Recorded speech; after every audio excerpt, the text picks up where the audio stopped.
I get to be the first one after the break, so everybody's going to be caffeinated, ready to go, paying super attention. So perfect. When Andres and Neil asked me to come speak, I wasn't quite for sure what I was going to speak on. So I kind of taking a different tact and really going to look at why and how in the US rail market we are looking at and trying to incorporate new technologies. Listening to the Hungarians talk about their registration and the rest of you, I'm very, very thankful that I am in the United States and don't have some of the challenges you guys do. I sprayed 62 different branded herbicides last year with 37 different active ingredients on the railway. So my point of view is significantly different than a lot of your point of view on how and what we are doing and why we are doing it. So bear with me if you go, really? So I'm going to give a quick overview, kind of the size of the market, so you can get an understanding of the scope and the challenges and the monumental tasks that we have to cover the entire North American market in a timely fashion. So we run about 225,000 kilometers of track. There are 6 major customers. We call them our Class 1 railroads. And then there are 600 short lines. So, hey, who didn't turn theirs off?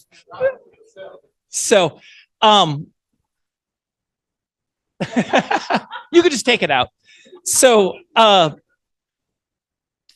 different colors there are going to represent the major 6 railroads, and like I said, we have 600 other branch lines, short line customers that branch off that.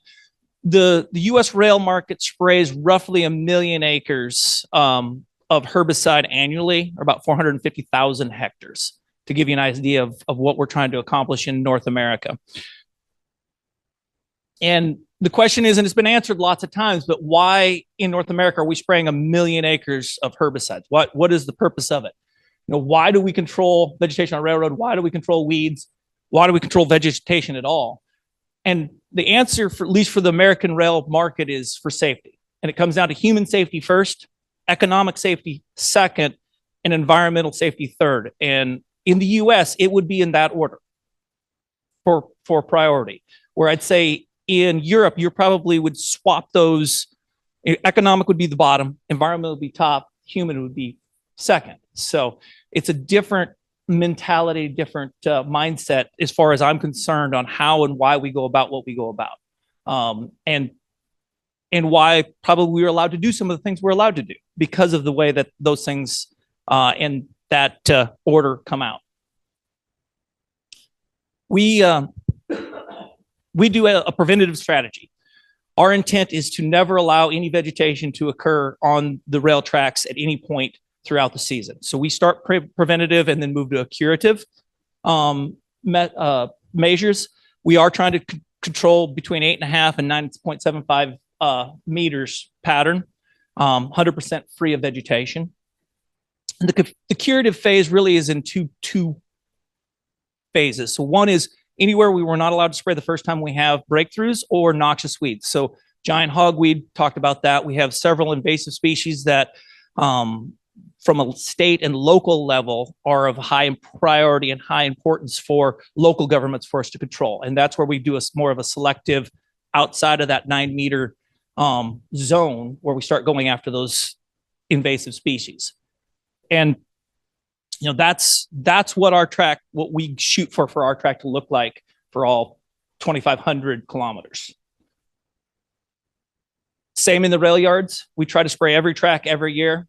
We try to traverse every mile twice a year, once for the preventative measure, once for the curative measure to take a look at it. And, you know, we are traversing this a second time, but we're hoping it looks a lot like this, or the yards are in shape like that. So I say that, and all the different active ingredients that we have and all the different products we use, but the weeds are winning. And I can definitively tell you that we are not winning the battle. And I'm going to give you some statistics and some thoughts on why and what's happening to us and why these technologies are becoming more and more important. So since 2000, we've doubled the number of species. that are resistant, documented resistance to herbicide. We do know we have 21 of the 31 known sites of action now have at least one documented species that's resistant. So we are losing the tools that we have. And if we're not careful, we will eventually look up and not have the ability to do what our mandate is in the States. This file over here, I apologize, it's small, but it's looking at, and if you look at it, so this is species that are resistant to at least 2 sites of action, 3 sites of action, all the way up to, there is one species in the United States that was known to be resistant to 11 sites of action, herbicide actions. So pretty much I said I use 37 active ingredients. There are some species that are starting to show up that have developed significant resistance across every target or every known herbicide that's available to us, site of action that's known to us to cause significant issues. So that's why as we look at technology, things like this start to really, so 2, 3 sites of action, 4, 5, 6, all the way up to 11. The United States is also probably the largest offender of creating resistant weeds. 1, we're looking for them, but 2, we have a very highly concentrated agricultural community that has selected for weed resistance. So we have 1.5 times more known resistant weeds than anyone else. The next country is going to be Australia. So we have 132 unique resistant weed species. Australia has 89. France has 34 documented known species. The United Kingdom, 21. Hungary has reported 3. So we have a lot of tools, but we also have a lot of problems that we have to deal with those tools. The other issue that we find problematic is we're not creating new tools. There are not more tools or new tools coming out.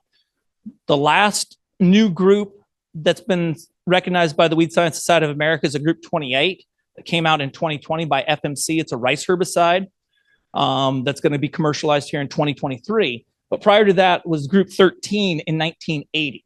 We went 40 years in the United States without bringing a new site of action herbicide to the market.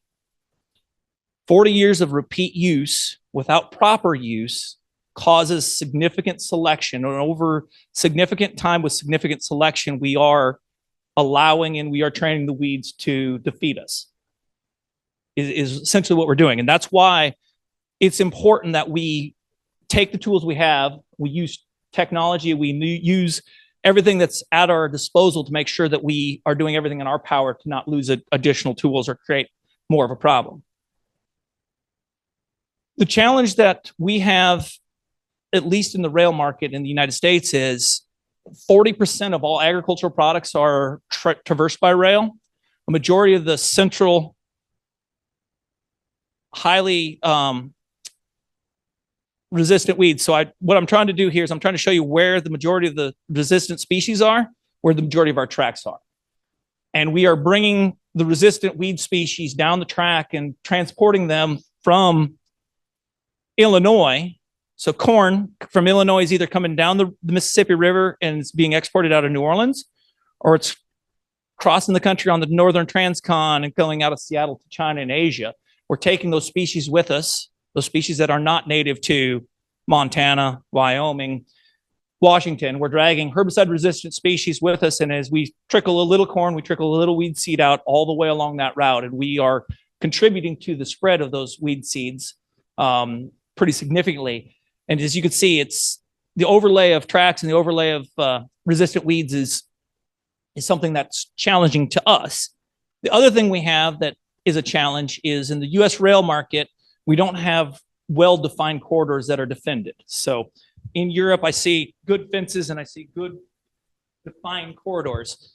This is a class 1 railroad, and they're pulling the ballast shoulder off and my herbicides off into their field, and they're pulling their weed seeds into us. So I tell you, oh, I was going to go back one.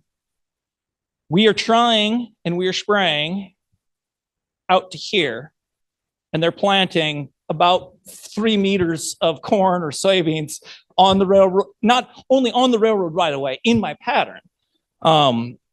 in this particular situation, the railroad owns to this spot out here. It just happened to be a wide flat spot, and it's in Nebraska, ground selling for about $10,000 an acre. So that'd be $25,000 a hectare. So farmers are looking for every advantage they can to increase their footprint without increasing their tax bill. And it's a challenge that, you know, when we start doing that, we start having that cross-pollination or unintended consequences as we spray, trying to do bare ground and creating more challenges. So with resistance management, the one thing that we really are struggling with, or we are really cognizant of and becoming more and more cognizant of, is timing. So a great example of that is PPO. There are many documented instances where we have PPO resistance post-emergent. So PPOs are one of those that has good pre-emergent control if you put it down early, but it has also some very good post-emergent control. So flumioxazin would be a major herbicide we use. And there's lots of documented species that are resistant to flumioxazin in a post-emergent setting, but there are no known pre-emergent resistant documentations to that PPO. So timing is becoming very, very critical for us, and rate response. So as you look at that, can anybody tell me if that's resistant or is that tolerant?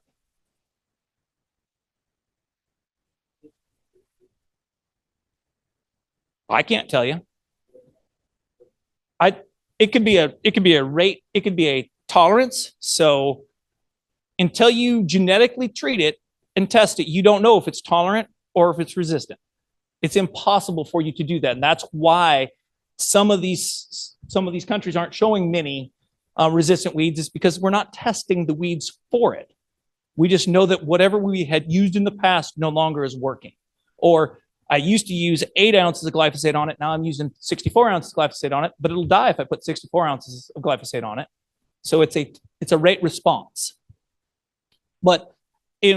And that's one of the issues we're dealing with. So as we move forward, is it a rate response? Is it a tolerance? Is it a resistance? Is it a, you know, what am I truly fighting?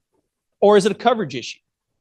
Because we have such long runs and we are trying to cover in a timely manner, are we part of the problem because I'm using 10 gallons per acre and I need to be using 20 gallons per acre, which would be 80 hectares per 80 liters per hectare versus 40 liters per hectare? Are we not getting the coverage to allow the post-emergent chemistry to do its job? So applications of the past. So these are pictures from the BNSF railway. This is about circa 1970, a brush spray. We really didn't care. That is a machine that they used to do in Seattle. They were burning back brambles on the rail system. And then this is my favorite one. This is 1934 Kansas. That is arsenic. They're spreading dry arsenic on the railroad to control the weeds. They had a livestock man that literally would come 10 days behind the weed spray train, buying all the livestock they killed as they went along the railroad tracks. You could see the quality of weed control. It's anecdotal, but that's kind of the quality of weed control they had. But I also love the PPE as these guys are climbing into a giant boxcar full of arsenic to spread on the railroads. So, you know, that is where we came from an industry, at least in the United States. You know, where are we going and how are we going to get there is kind of that next thing. So as I started thinking about it, you know, in my mind, you kind of have 4 major groups that we can talk about for technology. One's biological. So biological is the original weed control. A goat, a cow, a bug, a grasshopper.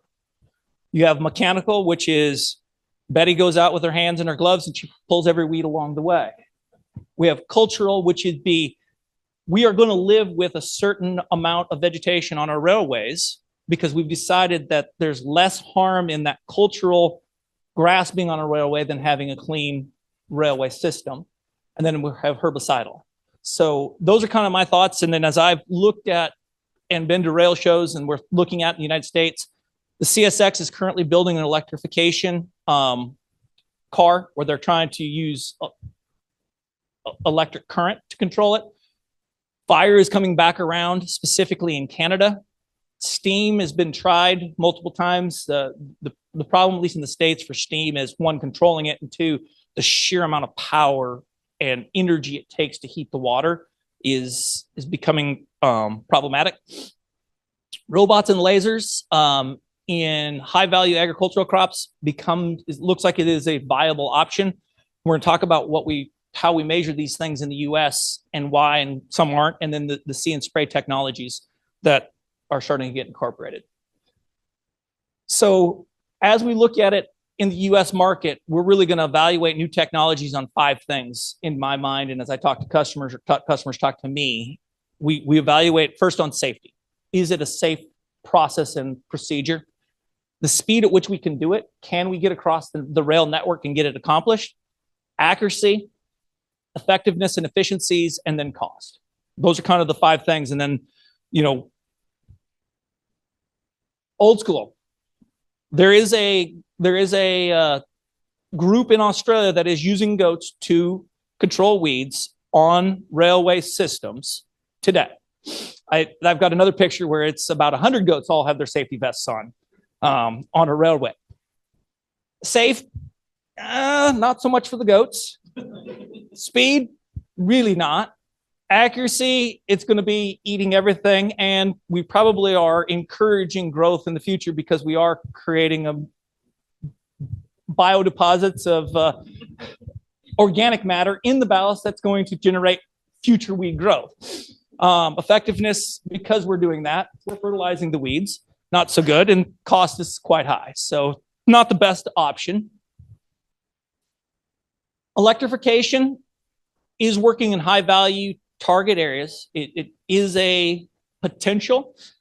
In the US market, we are not an electrified rail network. So our systems are not made for electricity to be there. So we pretty much consider it somewhat dangerous, specifically because we don't deal with electrified rail at the beginning. The speed is extremely slow. The accuracy it's non-selective. It can be very effective depending on what and how you're trying to use it. And the cost is very high. Fire, like I said, it's coming back around. People are starting to look at it. We have used some fire for noxious weed control in Illinois. We use some, and in North Dakota, we've used some as a cultural practice for the request of some locals. It's great speed. Accuracy is not there. It's somewhat hard to control. If you've ever tried to burn something and we have a significant amount of fire load there because we've not burned it in the last 100 years, you can about imagine what it could and can do if the weather changes on you or things get away from you. Effectiveness is to be determined depending on what your ultimate end goal is. And cost can be quite low or could be quite high if you let it get away from you. So that one's kind of up in the air. The robots, it is safe. Speed is extremely slow. It can be extremely accurate. Effectiveness can be TBD because there is going to be no residual. It takes care of everything that's up at the time, but takes care of nothing that's going to germinate 15 minutes after you walk away from that particular spot. So effectiveness is in the air and is currently extremely expensive. Steam, the steam that we've tried hasn't been extremely effective. And like I said, it's been an extreme amount of energy goes into creating that water, and the amount of water we use makes it a challenge for us, at least in the US. See and spray. We started using see and spray technology, did our first trial in 2019, went full scale in 2020, and been continuing to increase the see and spray technology. Other companies are trying to increase it in the US through companies like Blue River and others. So the see and spray seems to be the highest adoption rate in the US rail market as of today. It's also by far the highest adoption rate in the agricultural market in the United States. So the ag chemical market in the US is a multi-billion-dollar market. The ag chem industry in the world is about a $9 billion market right now. So the see and spray technology seems to be taking, at least for technology today, seems to be the one that's taking the most of that share. To give you an idea of kind of what our current approach is, there is Our speed is 30 to 40 miles an hour on our trains. Our trucks that have See and Spray is 15 to 25 miles an hour. Like I said, we are a preventive strategy first. We are going to spray every acre, every time, without exception. But in the past, what we did is we sprayed every acre, every time with a pre-emergent, with multiple pre-emergents, and every acre, every time with multiple post-emergent chemistries. With See and Spray, we've been able to only apply the post-emergent chemistries where it's required. So it has helped us reduce our chemical use, but because of the preventative nature of our strategy, we still are putting pre-emergent out everywhere. We're really putting the post-emergent out where and when we have it. In the past, we were putting it out everywhere because we had to have that insurance policy of not allowing anything to come. So, volume. So we're going between 200 and 300 miles a shift with our train. With that pattern, we're going 40 to 50 miles with our trucks. And our results, we don't spray anything without at least 3 actives in the tank. And most of the time we have 6.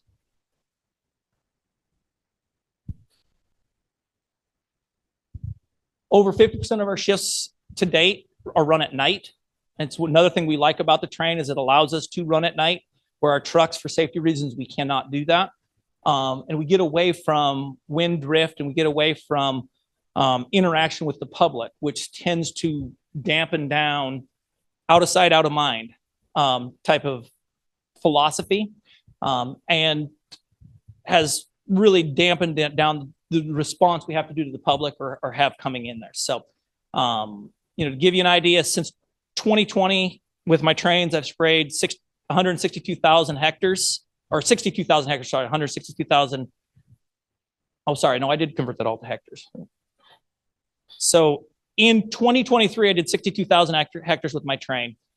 I did about 200,000 total hectares sprayed on the rail market through Ferrovia and in my operating companies. So we did about 491,000 acres in 2023 is what we covered.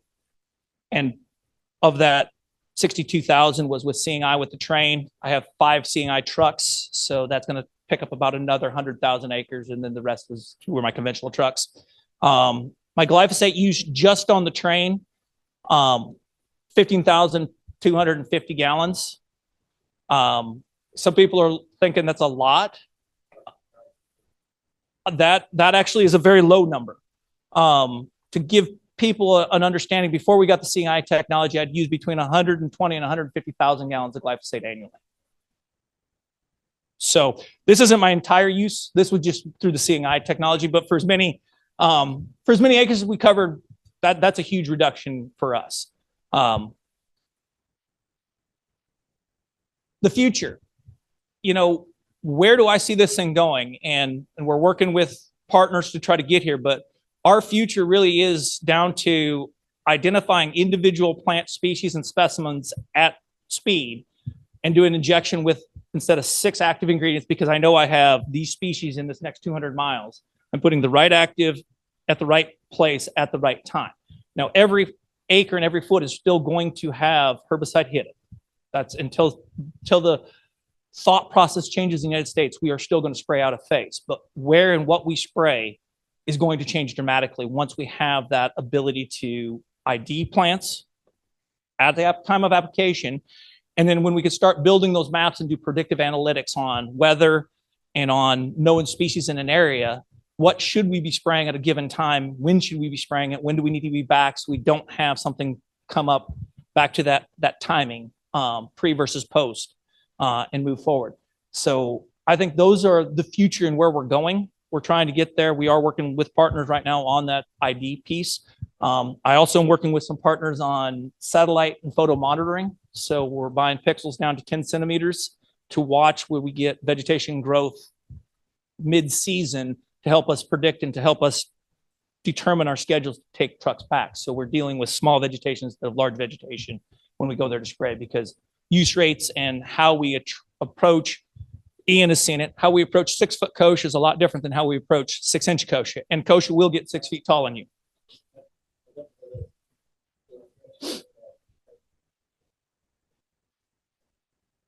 Yep.